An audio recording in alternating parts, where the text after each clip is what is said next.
Nkunyingi mwade yesimbye nga kwezo mpira zikulombaddwa awakana n'abantu nga tanagenda kulonda.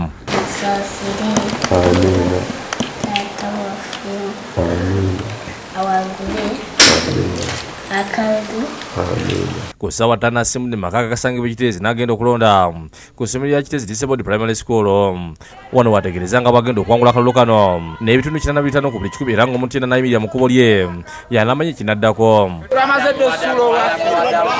Ono nga lire bapulidayi bw'atuuseeyo yeegaze ku basima ennyiriri asobola okusuula akalulu. Kyokka muwada asizeewo okubalaga nti amanyi walondera ne bamuleka mu nnyiriri. Olwo olutuuse bagabira obukwe nga ku nkala zaabwe zitaliiko ewavudde obuzibu bwonna.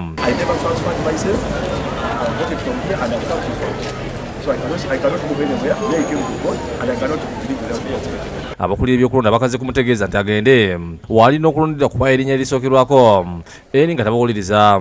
Newandiisa dda nzize nesimba nawo ng'akozesa police station y'emu neefukanya omulundi oguli nenondera ne wano oŋŋamba oti ati nkomye olwaleero temwakyusa police station olwo omulonzi wa bulijjo afa ndontwala wa kati woine weya I came here to vote. I must vote. No, I must vote. Kino kiwaliriza poliisi ekiteezo okumukwata era nga baddewo okulanagana okw'amaanyi. This is my constitutional right. I must vote. I must vote. I must vote.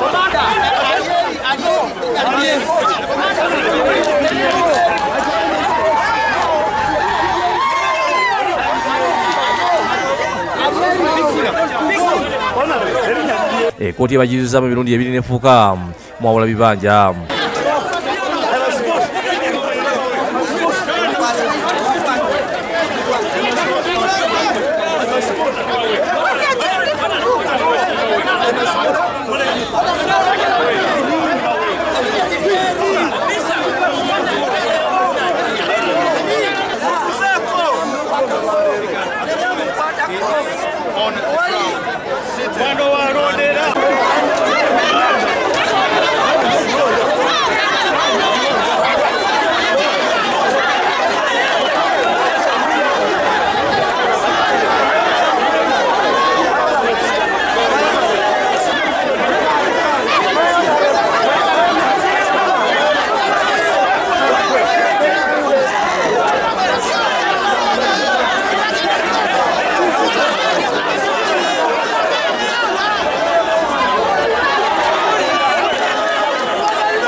Bamuvuzi bamutwala ku poliisi Kasangati naye bamutuusizaayo ng'embeera y'essimu ne bamwongerayo mu ddwaliro.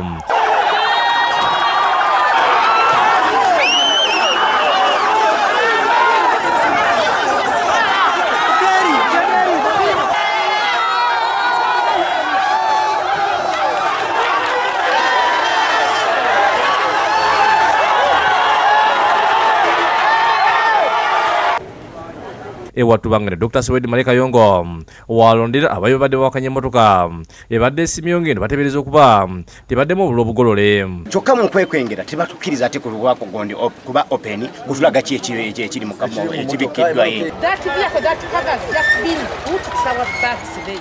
There's nothing because we slept there with our things.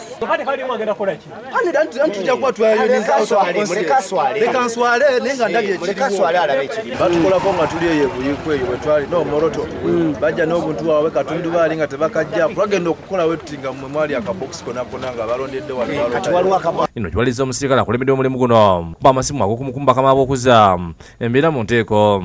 Wano akulira akakiiko k'ebikolwa mu ggwanga omulamuzi Simon Byabaka amaze okukakanya embeera emmotoka olugikebere basanzeemu ensawo saako yunifoomu z'abasirikale. Ono ategeeza nti okulonda kutambudde bulungi.